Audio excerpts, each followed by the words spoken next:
Anda menyaksikan Tribun News Update bersama saya Siska Mawaski. Jurnalis yang dihabisi oleh oknum TNI AL di Banjarbaru, Kalimantan Selatan diduga mengalami kekerasan seksual sebelum meninggal. Informasi tersebut disampaikan oleh pihak keluarga korban seusai menjalani pemeriksaan di Denpom AL Banjarmasin pada Rabu 2 April. Menurut kuasa hukum keluarga korban, Muhammad Pazri, korban Juwita mengalami 2 kali tindak pemerkosaan oleh pelaku, yakni Kelasi 1 Jumran, yang saat ini sudah ditetapkan jadi tersangka. Pazri berujar tindak pemerkosaan dilakukan Jumran pertama kali pada rentan waktu 25 hingga 30 Desember 2024. Peristiwa kedua terjadi pada 22 Maret 2025 atau saat korban ditemukan tewas. Untuk diketahui, Juwita dan Jumran berkenalan pertama kali melalui media sosial pada September 2024. Setelah berkomunikasi intens, pelaku Jumran pada Desember meminta Juwita untuk memesankan kamar untuknya. Alasannya lantaran Jumran kelelahan seusai melakukan kegiatan. Tanpa menaruh rasa curiga, Juwita kemudian memesankan kamar penginapan di wilayah Banjarbaru.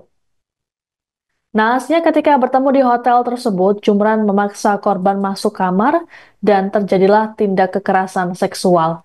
Kala itu, Juwita sempat merekam pelaku seusai kejadian. Rekaman berdurasi 5 detik inilah yang kemudian ditunjukkan Juwita kepada kakak iparnya pada 26 Januari lalu. Dikatakan oleh Pazri bahwa korban terlihat ketakutan, terbukti dari rekaman yang bergetar. Terkait dengan dugaan kekerasan seksual ini, pihak keluarga meminta untuk dilakukan tes DNA terhadap sperma yang ditemukan di rahim korban. Tes DNA ini dianggap penting untuk memperjelas pelaku yang bertanggung jawab atas peristiwa ini. Kuasa hukum juga mengusulkan agar penyidik kembali memeriksa rekaman CCTV di sekitar lokasi kejadian. Terkait dengan dugaan pemerkosaan yang dialami Juwita, pihak Denpom AL Banjarmasin belum bersedia memberikan keterangan resmi pada awak media. Namun yang pasti Jumran yang berdinas di Lanal Balikpapan saat ini sudah diserahkan ke Denpomal Banjarmasin untuk ditahan selama 20 hari. Yang jelas, fakta terbaru yang kami dapat tadi setidaknya berkaitan dengan kronologis awal. Jadi kronologis awalnya adalah kan Juwita ini kenal dengan tersangka. Nah, ini juga yang kami sampaikan adalah hari ini dari yang sebelumnya terduga J ini sudah tersangka per tanggal 29 Maret kemarin sudah tersangka dan dilakukan penahanan selama 20 hari oleh penyidik Komil seperti itu. Jadi sudah tersangka. Jadi dipastikan sudah tersangka oleh penyidik seperti itu dan sudah ditahan di sini. Tadi ada berita acara penyitaan juga, ada sekitar 14 alat bukti yang disita. Dari ini kan ada mobil, ada motor, mobil memang punya rental, terus ada beberapa yang lain. Terakhir temuan dari penyidik juga mendapatkan kaca anti gores. Dari handphone korban juga didapatkan, kan alat bukti juga. Jadi sudah disita, jadi kami diperlihatkan kepada kami satu persatu dan ada berita acara penyitaan. Ya, setidaknya kita berharap kepada penyidik ke depan agar melakukan penyidikan lebih komprehensif lagi. Tadi kan ada petunjuk dari keluarga berkaitan dengan diusulkan untuk ngecek lagi semua CCTV di sekitaran kejadian. Dari rute berangkat, start, menitipkan motor, terus di mana TKP seperti itu.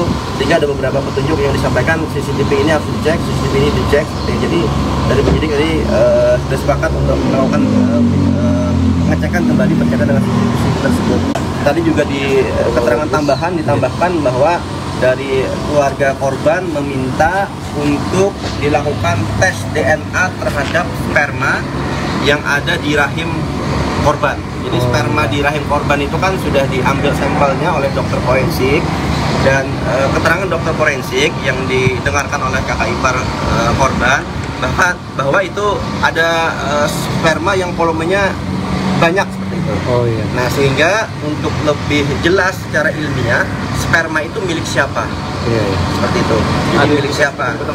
Ya makanya ini yang kita pertanyakan. Ini milik siapa? Jadi milik siapa? Karena banyaknya volume itu kan sehingga kita mengusulkan untuk dilakukan yang namanya lab forensik ke depan kita kan tidak memiliki di Kalsel, adanya kan di Surabaya atau di Jakarta. Jadi penyidik tadi diusulkan seperti itu agar lebih tuntas dalam hal dugaan tersebut.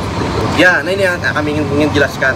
Jadi kekerasan seksual yang dialami korban ini kami menduga sih itu terjadi pemerkosaan. Jadi berawal dari bulan September, sebelumnya kan korban itu kenal. Jadi September setelah itu ada beberapa hari jedanya kenal dengan korban, lalu komunikasi melalui via aplikasi media sosial sampai dengan bertukaran nomor handphone. Lalu seiring berjalannya waktu setelah itu jedanya di sekitaran akhir Desember, jadi akhir Desember lah kami pastikan kisaran tanggal 25 sampai dengan tanggal 30 itu dari tersangka ini minta pesankan kamar hotel. Download Tribun X sekarang, menghadirkan lokal menjadi Indonesia.